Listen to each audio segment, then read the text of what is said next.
معزز سامعین کرام، تاریخ انسانی میں اگر کسی شخصیت یا اخلاق کی معراج کو پایا تو وہ حضرت محمد مصطفیٰ صلی اللہ علیہ وسلم کی ذات ہے۔ آپ کی زندگی کا ہر پہلو انسانیت کے لیے مشعل راہ ہے۔ آپ کی شفقت، علم، عفو و درگزر، صداقت و امانت یہ ایسی خوبیاں ہیں جو دنیا کے ہر گوشے میں آج بھی روشن ہے۔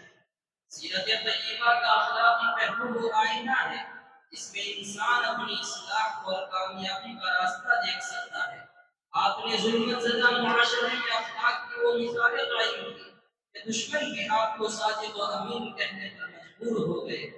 یہ کریم صلی اللہ علیہ وسلم کا کردار اس بات کا عملی نمونہ ہے کہ بلند اخلاق انسانیت کو کس طرح عروج بخشتا ہے اور معاشرے میں محبت و امن قائم کرتا ہے۔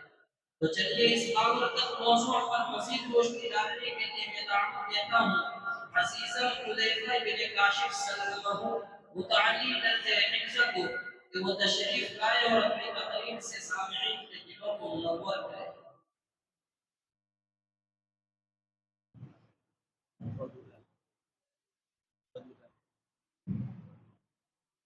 الحمد لله وحده والصلاة والسلام على من لا نبي بعده أعوذ بالله من الشيطان الرجيم بسم الله الرحمن الرحيم إنك لعلى خلق عظيم وقال النبي صلى الله عليه وسلم إنما بعثت معلما لأتمم مكارم الأخلاق صدق اللہ العظیم۔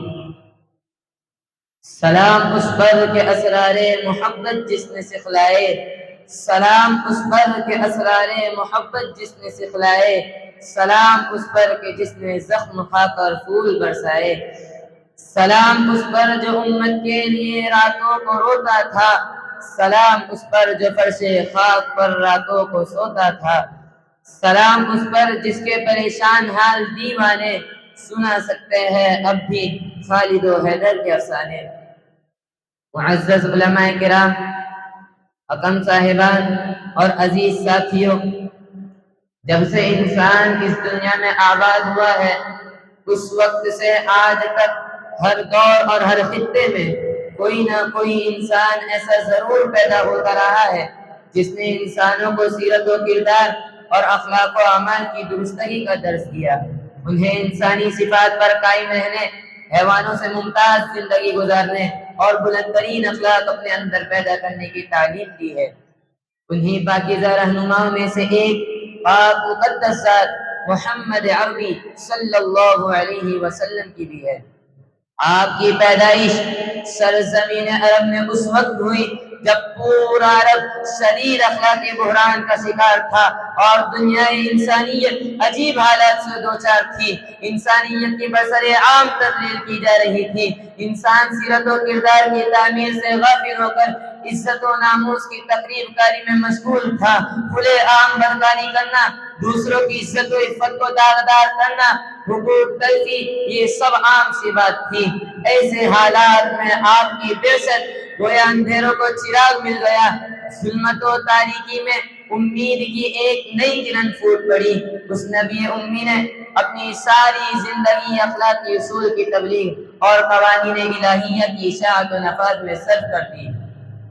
بالآخر آپ کی محنت شاقہ رنگ لائی اور ایسی جماعت کا وجود عمل میں آیا جو خود نہ تھے راہ پر اوروں کے حامی بن گئے، جو رہزن رابر بن گئے، جو عزت و عفت کے لٹیرے تھے اس کے پاس بان ہو گئے، کہ جن کے بارے میں قرآن نے رضی اللہ عنہم ورضوا عنہ اور سیماہم فی وجوہہم من اثر السجود کا مژدہ سنایا۔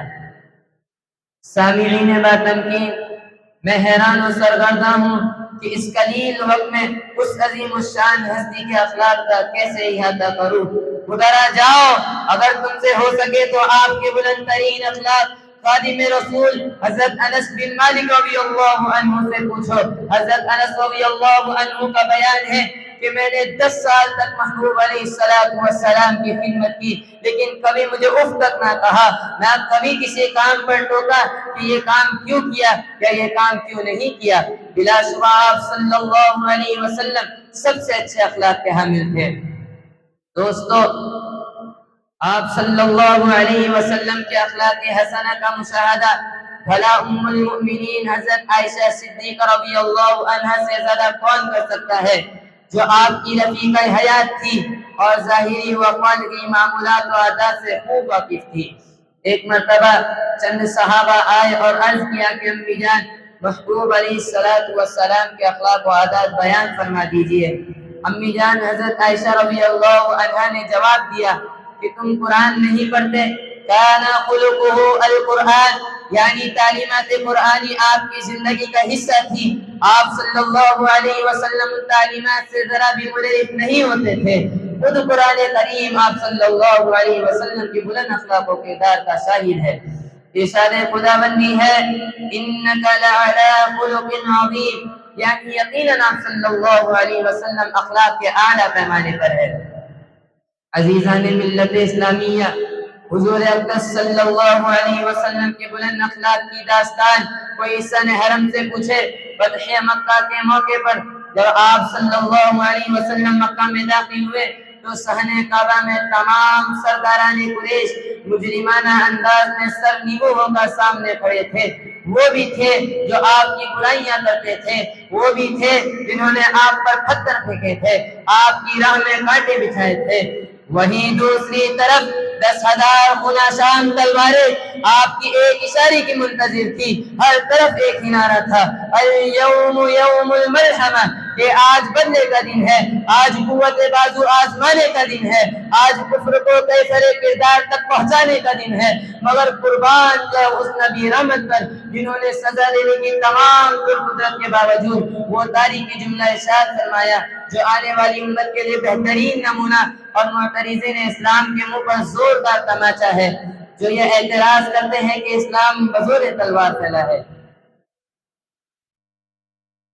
بھلا بتلائیے کہ وہ ذات جس کی نگاہوں میں مکہ کی 13 سالہ ظلم و ستم کی داستان ہو، جس کے سامنے بدر کا منظر ہو، جس نے احد میں 70 جلیل القدر پروانوں کی شہادت دیکھی ہو، پوری کفریت کا یکجا ہو کر اسلام کو مٹانے کی سازش جس نے خندق میں دیکھی ہو، اور آج موقع ہے مکافات عمل کا، ایک ایک پائی کا حساب چکانے کا، اور منکرین خدا سے خدا کی زمین کو پاک کرنے کا، اور اس کام میں مکمل قدرت بھی ہے۔ مگر پیغمبر اسلام نے انہیں سزا نہیں دی، بلکہ ان کو مخاطب کرتے ہوئے فرمایا کہ اے قریشیو، جاؤ آج میں تمہیں وہی کہتا ہوں جو حضرت یوسف علیہ السلام نے اپنے بھائیوں سے کہا تھا، لا تثریب علیکم اليوم اذهبوا فانتم الطلقاء، کہ آج تم پر کوئی زور نہیں ہوگا، جاؤ تم سب کے سب آزاد ہو۔ اسلام پر اعتراض کرنے والوں، بتاؤ کہ بلند اخلاق کی ایسی جیتی جاگتی دائمی اور عالمگیر مثال کیا کوئی پیش کر سکتا ہے؟ یا دنیا نے اپنے ماریز وجود سے لے کر اب تک ایسی نظیر دیکھی ہے؟ یہ محض اللہ کی عطا ہے جس کا عملی نمونہ آپ صلی اللہ علیہ وسلم کی ذات اقدس تھی۔ دوستو، یہ ایک ناقابل تردید حقیقت ہے کہ آپ کی زندگی دنیا بشریت کے لیے اسوہ حسنہ اور الہی فیوز و برکات کا ایسا گہرا چشمہ ہے جو کبھی خشک ہونے والا نہیں ہے۔ اگر آج بھی کوئی آپ صلی اللہ علیہ وسلم کی زندگی کا مطالعہ کر کے عمل پیرا ہو جائے تو بلا شبہ زندگی میں 4 چاند لگ سکتے ہیں اور عمل کرنے والے قابل رشک بن سکتے ہیں۔ کاش ہم سیرت رسول کو اپناتے۔ میں اس شعر کے ساتھ اپنی تقریر کو مکمل کرتا ہوں کہ محمد سے وفا تو نے تو ہم تیرے ہیں، کہ محمد سے وفا تو نے تو ہم تیرے ہیں، یہ جہاں چیز ہے کیا لوح و قلم تیرے ہے۔ وآخر دعوانا ان الحمد للہ رب العالمین۔